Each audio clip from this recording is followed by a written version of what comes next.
Meu nome é Irmã Catarina Walsh. Tenho 48 anos e pertenço à Ordem das Carmelitas Descalças. Vivo num antigo convento às margens do rio Charleston, na Carolina do Sul, onde dedico minha vida à oração, ao silêncio e ao serviço contemplativo pela humanidade.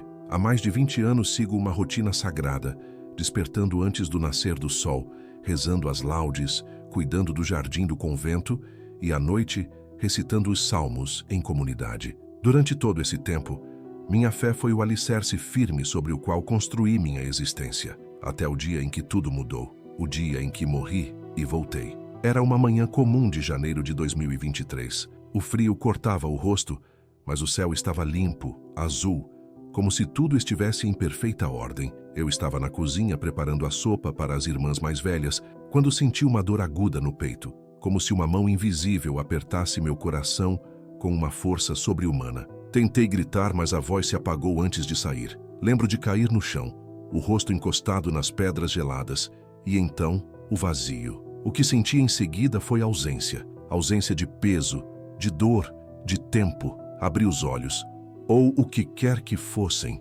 e percebi que já não habitava meu corpo. Estava ali, flutuando, vendo meu corpo estendido no chão, as irmãs desesperadas ao redor e a ambulância chegando minutos depois. Mas tudo isso parecia tão distante, como se não fizesse mais parte daquilo que eu era. Eu pairava sobre tudo, leve como o vento, feita de luz. De repente tudo escureceu, e então surgiu a luz. Mas não era uma luz comum. Era como se um sol inteiro pulsasse diante de mim. Um sol feito de amor, calor, acolhimento. Senti uma força me puxando para ele, e em vez de medo, o que havia em mim era entrega. E fui. Atravessei um túnel tecido por lembranças, cheiros, canções que nem sabia que ainda moravam em mim. Vi minha infância, minha vocação, meus momentos de solidão, de dúvida. Tudo se mostrou diante de mim, não como julgamento, mas como compreensão. Cada gesto meu havia gerado uma onda. Cada escolha, cada palavra dita ou calada, tinha deixado uma marca. Pela primeira vez, entendi o peso e a leveza de viver. No final do túnel, fui recebida por seres de luz. Eu os reconheci, embora não pudesse lhes dar nomes. Eram anjos, mas não como os imaginamos, sem asas, sem formas humanas. Eram consciências vivas, intenções puras, e me chamaram pelo nome. Irmã Catarina, você chegou cedo demais. A voz não era som, mas falava diretamente à minha alma. Eles me mostraram um lugar, um espaço imenso, como uma biblioteca viva feita de energia. E me disseram que ali eu teria acesso a algo. Eu ainda não sabia. Mas naquele lugar eu veria a verdade mais devastadora da minha vida. Uma revelação que abalaria minha fé até os alicerces e me faria enxergar que a igreja à qual entreguei minha existência estava prestes a se tornar palco de algo infinitamente maior e mais sombrio. Até hoje não sei bem como descrever aquele espaço sem me emocionar. Era como estar dentro da mente de Deus. Uma espécie de biblioteca, sim, mas feita de luz, vibração, presença. Não havia livros físicos, mas cada estante parecia conter histórias, destinos, escolhas, futuros possíveis, como se cada alma humana tivesse ali um registro e todos os fios da existência estivessem entrelaçados numa rede impossível de compreender com o intelecto humano. Os seres de luz me conduziram a uma parte específica daquele imenso espaço. Eles não pareciam ter autoridade sobre o que eu veria, apenas estavam ali para me proteger de mim mesma. Era um respeito profundo, como se até minha curiosidade fosse sagrada. Um deles se aproximou, e sua presença fez meu espírito estremecer com uma paz que eu jamais havia experimentado. E então ele disse, não com palavras, mas direto à minha essência, o que você verá agora não é para julgar, é para despertar. No instante seguinte, a biblioteca sumiu ao meu redor. Era como atravessar camadas de realidades. O chão desapareceu. O tempo deixou de existir. Eu me vi como espectadora de uma cena terrestre, mas não era o passado, era o futuro. Diante de mim estava o Vaticano.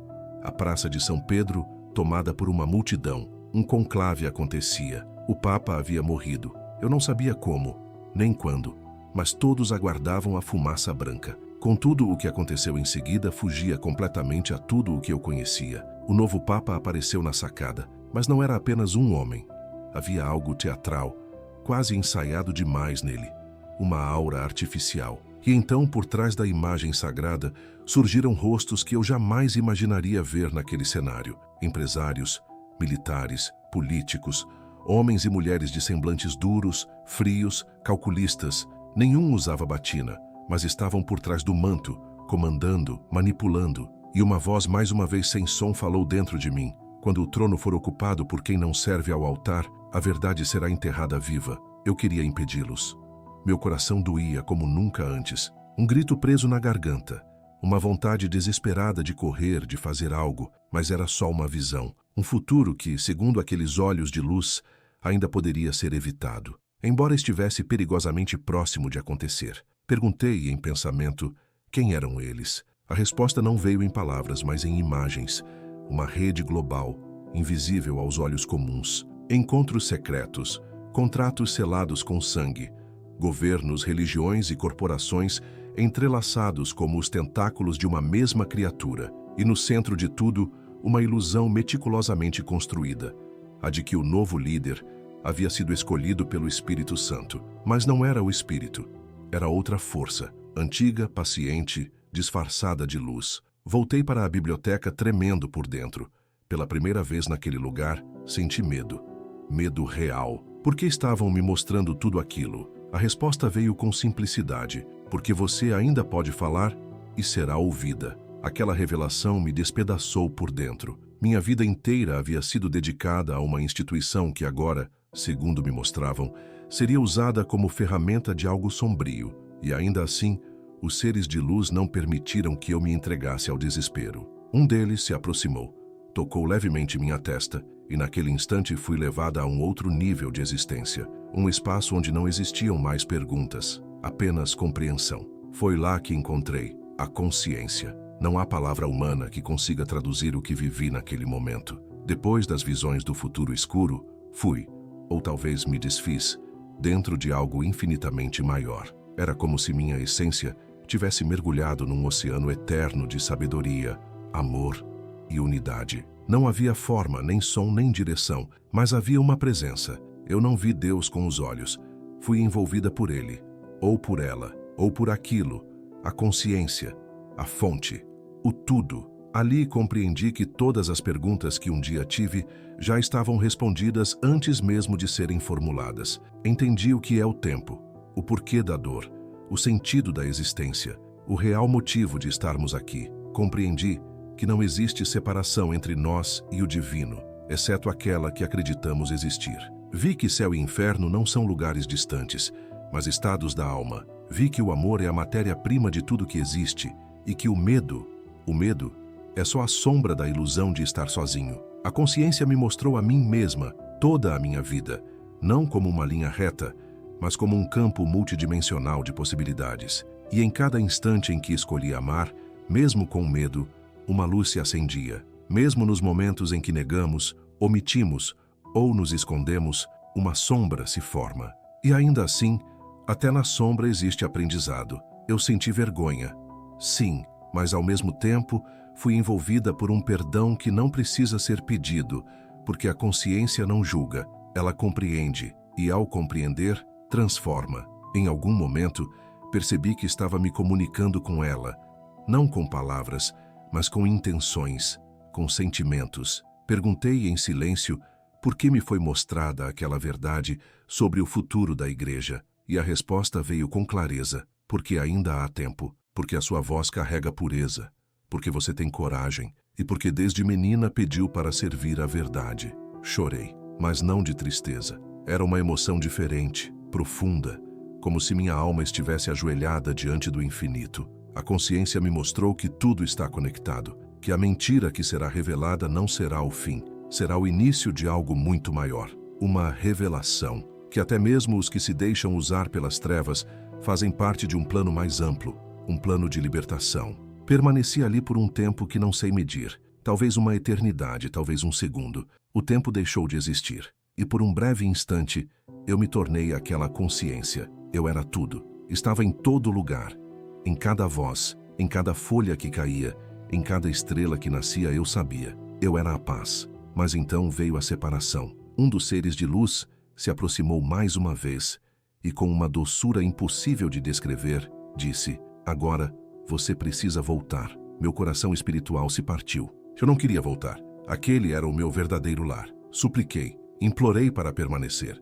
Mas então a consciência falou pela última vez. Você prometeu, antes de nascer, você prometeu. E nós lembramos. Senti meu ser sendo puxado de volta. A biblioteca desapareceu. A luz se apagou. O frio voltou. Meu corpo, minha carne, o peso, tudo retornou. Mas algo em mim havia mudado para sempre. A primeira coisa que senti ao voltar foi o peso. Era como despencar do céu e cair dentro de uma cela apertada. Meu corpo, que antes parecia apenas um detalhe distante, agora era uma armadura desconfortável. O ar parecia denso, difícil de respirar. Quando finalmente abri os olhos, fui atingida por uma luz fria e artificial. Eu estava numa sala de hospital. As luzes frias do hospital, o som intermitente das máquinas, o cheiro forte de desinfetante e passos abafados no corredor me receberam de volta. Eu estava viva, mas ao mesmo tempo já não era mais a mesma. As irmãs do convento estavam ali.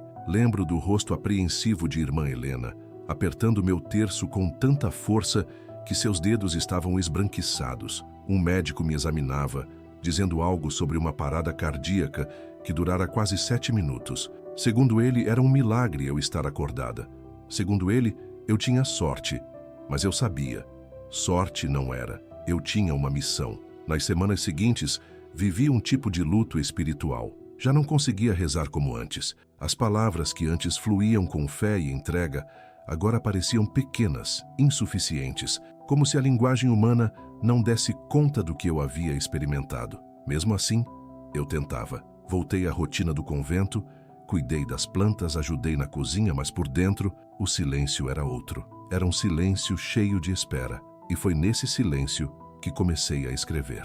Escondida na biblioteca, entre as paredes espessas de pedra, registrei tudo o que vi, ouvi e senti. E quanto mais eu escrevia, mais entendia que não poderia guardar aquilo só para mim. Mas como contar?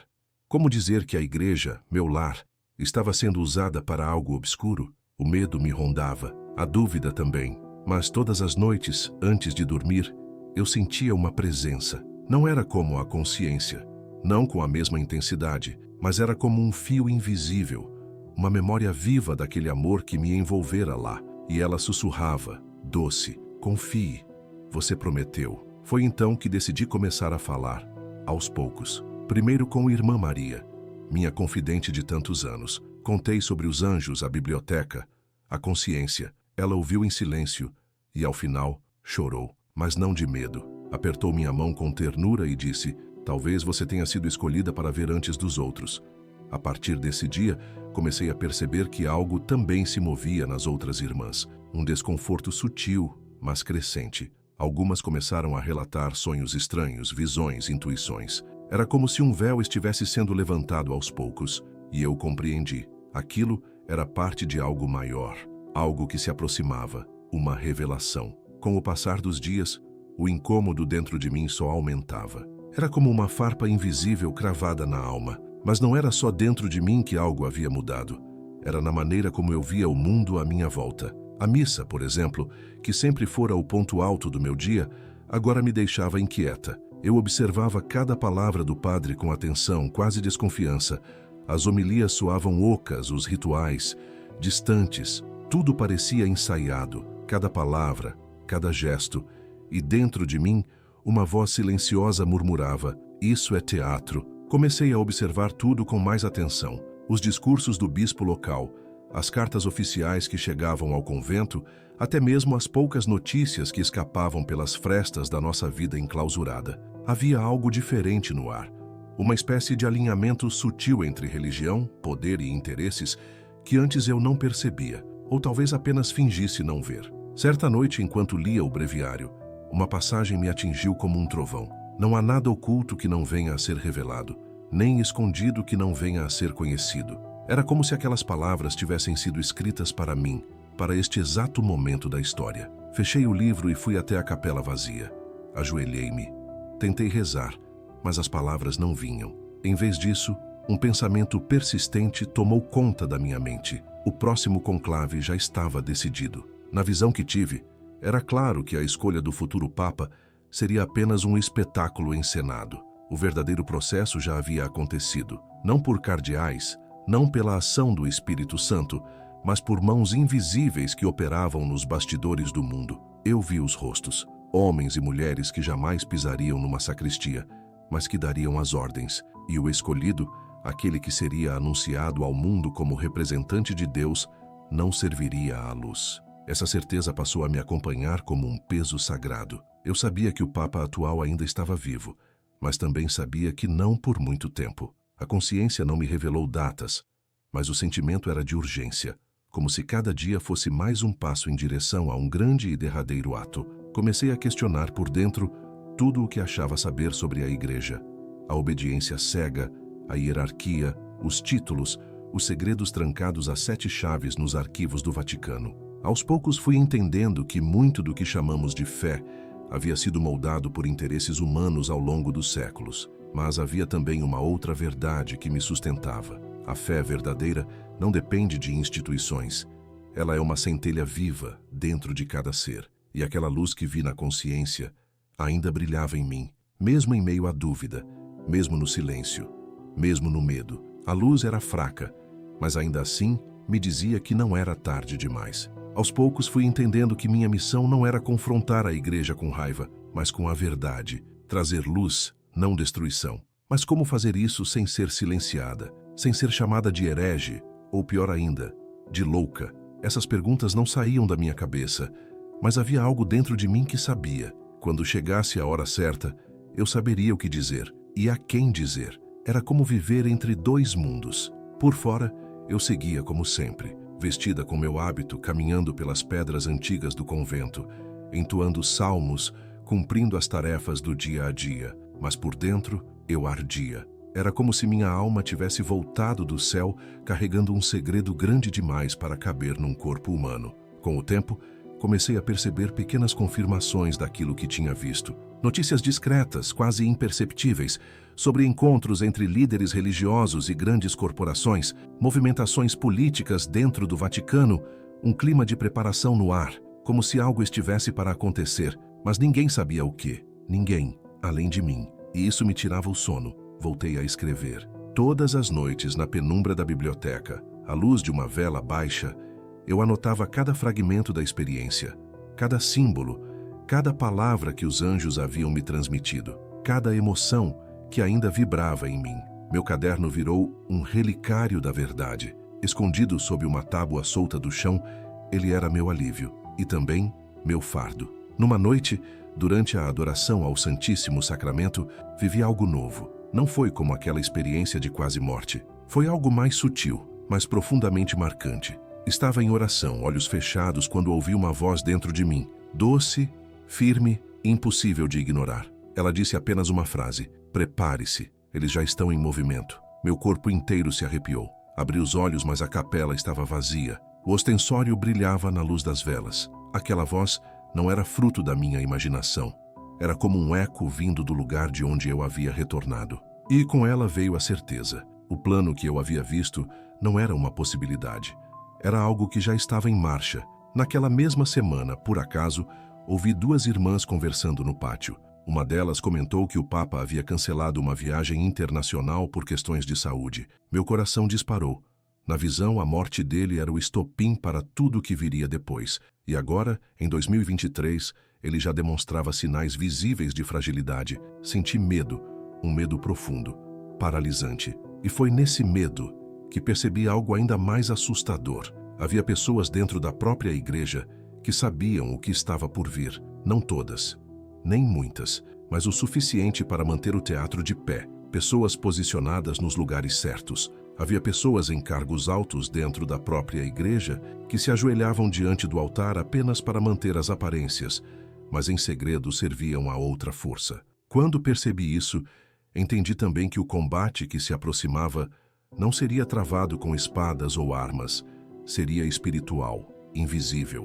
Comecei a jejuar, não como penitência, mas em busca de clareza. Pedi à consciência que me deixasse sentir de novo aquele fio de conexão. Eu precisava de direção, um sinal, e numa manhã gelada, senti uma presença ao lado da minha cama. Abri os olhos e vi uma silhueta de luz. Não era como os anjos da primeira visão. Era mais denso, mais contido, mas o olhar atravessava a minha alma. Ele disse: "O tempo se aproxima, sua voz será necessária. Não se cale." E então, desapareceu. Ajoelhei-me no chão frio e chorei. Não de tristeza, mas de um temor sagrado, porque agora eu compreendia.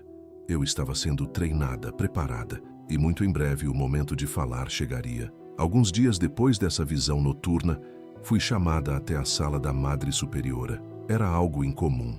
A rotina do convento era tão imutável que qualquer desvio provocava inquietação. Fui até lá com o peito apertado, sentindo que algo importante estava para acontecer, ou para ser cobrado. Ao entrar, encontrei a madre sentada em sua cadeira de encosto alto, com uma expressão difícil de decifrar. Ao lado dela, um homem que eu nunca tinha visto. Vestia um terno escuro, sem qualquer símbolo clerical. Não se apresentou, não sorriu, apenas me observou em silêncio. A madre pediu que eu me sentasse. Sua voz, que costumava ser firme e serena, tremia levemente. "Irmã Catarina, soubemos que você passou por um episódio, algo que acredita ter sido uma experiência espiritual." Engoli seco. Apenas as irmãs mais próximas sabiam dos detalhes. Como tinham descoberto? Quem contou?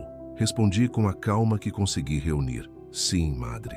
Tive uma experiência de quase morte e vi coisas." O homem ao lado dela se inclinou um pouco para a frente. Seu olhar era gelado, como se cada batida do meu coração estivesse sendo analisada. Por fim ele falou: "Irmã, a igreja leva esse tipo de relato com muita seriedade, mas também com extrema cautela. Há perigos em interpretações erradas e há consequências. Algumas experiências têm o poder de abalar não apenas nossas certezas, mas também o chão sob os nossos pés." Enquanto ele falava sobre o perigo de confundir os fiéis, senti meu peito apertar. Eu não queria causar confusão. Só queria registrar aquilo que vivi. Ele sorriu, mas seu sorriso não tocou os olhos, e disse que era justamente por isso que estavam ali, para garantir que meu zelo não fosse usado por forças imprudentes.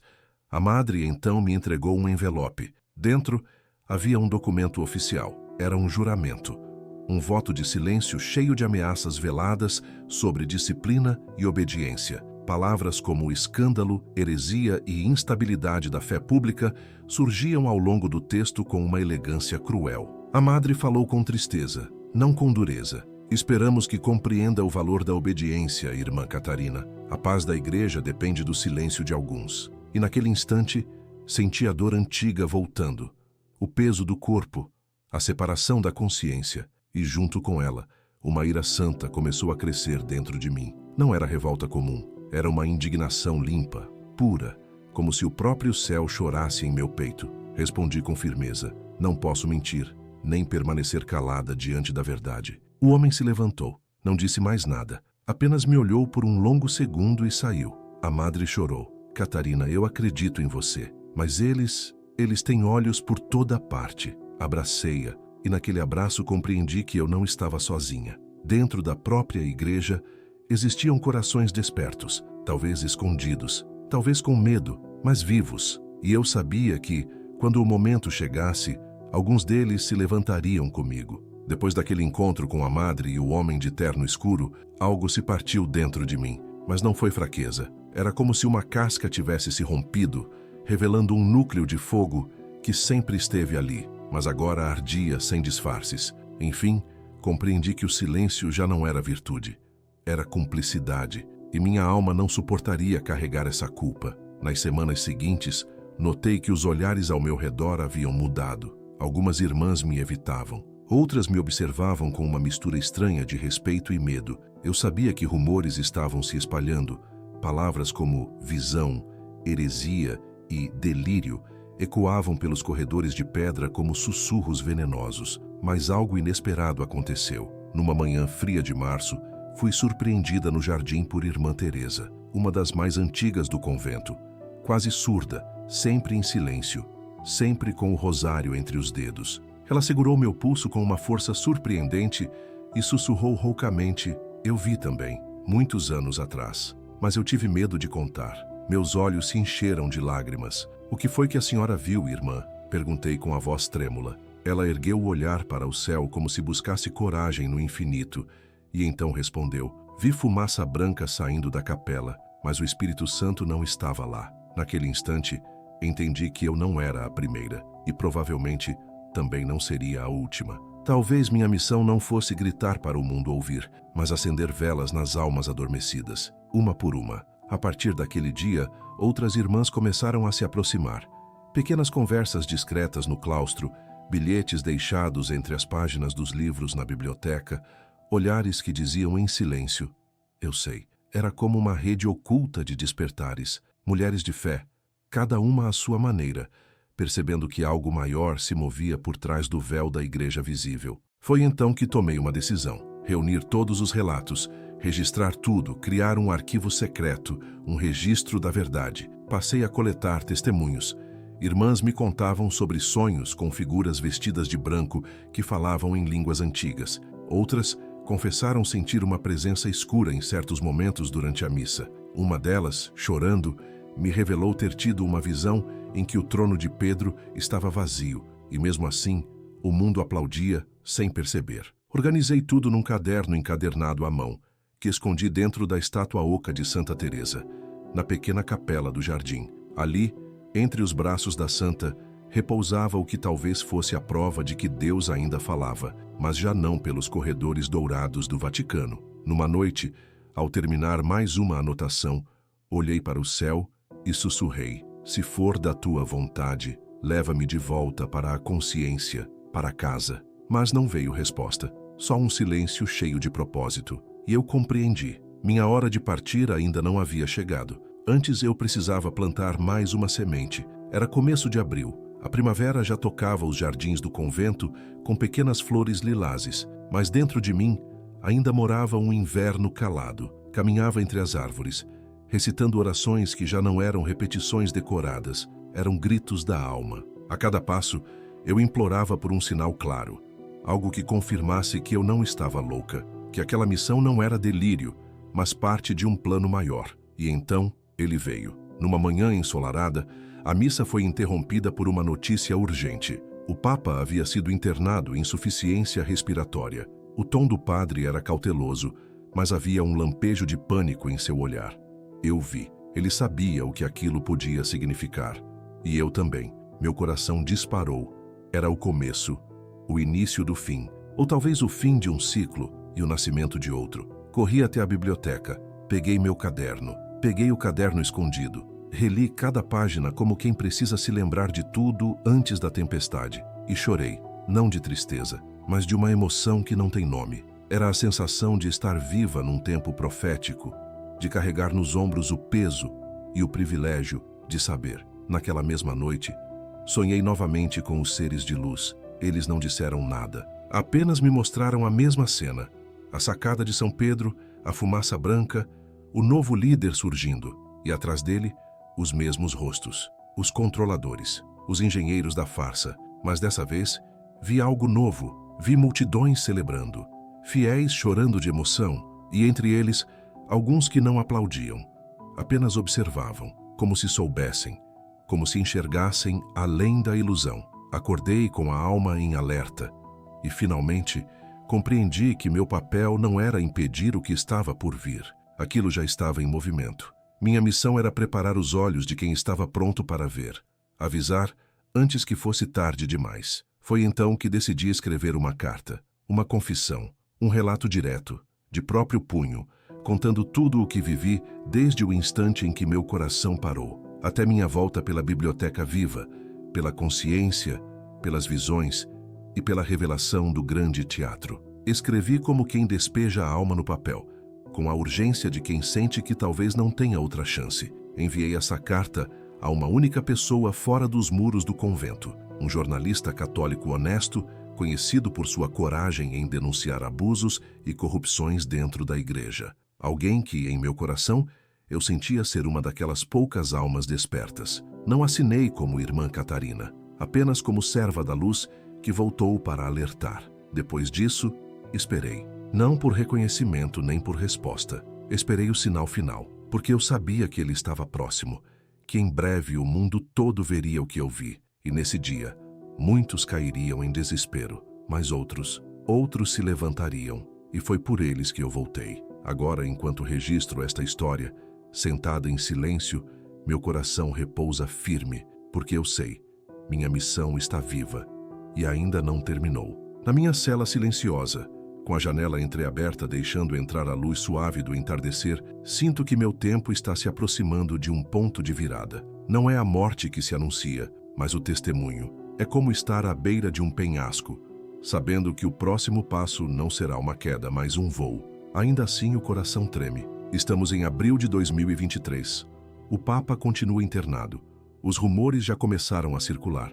Os corredores da fé estão inquietos. Alguns falam em renúncia, outros em morte iminente. E eu aqui, com a alma marcada por tudo que vi, só posso esperar e me preparar. Porque, se ele partir, tudo aquilo que me foi revelado começará a acontecer. Sinto uma vibração diferente no ar. Há algo se movendo por trás dos fatos. Algo que não pode ser percebido com os olhos, mas que a alma reconhece como a mudança de uma estação espiritual. As engrenagens estão girando, e aqueles que manipulam o mundo por trás do véu, os mesmos que vi na visão, que controlam empresas, governos, meios de comunicação e agora também as estruturas religiosas, já estão posicionando suas peças. Pensei muito em como falar, se deveria registrar este testemunho, se estaria em risco, mas entendi que o maior perigo seria o silêncio, porque o teatro já começou, e a plateia ainda aplaude sem saber que o roteiro foi escrito por mãos que não servem à luz. Eu sei que quando o novo Papa surgir, e ele vai surgir, trará consigo um discurso sedutor. Falará de paz, de unidade, de um mundo sem fronteiras. Dirá que é tempo de superar divisões, de abrir os braços para todas as crenças, de adaptar a fé aos novos tempos. Dirá exatamente o que o mundo quer ouvir, e muitos, milhões, o verão como um salvador. Mas ele não será guiado pela consciência. Ele será o avatar de um plano, o mesmo plano que os anjos me mostraram. Um plano para dissolver a verdade, diluir a fé, apagar as chamas dos corações despertos.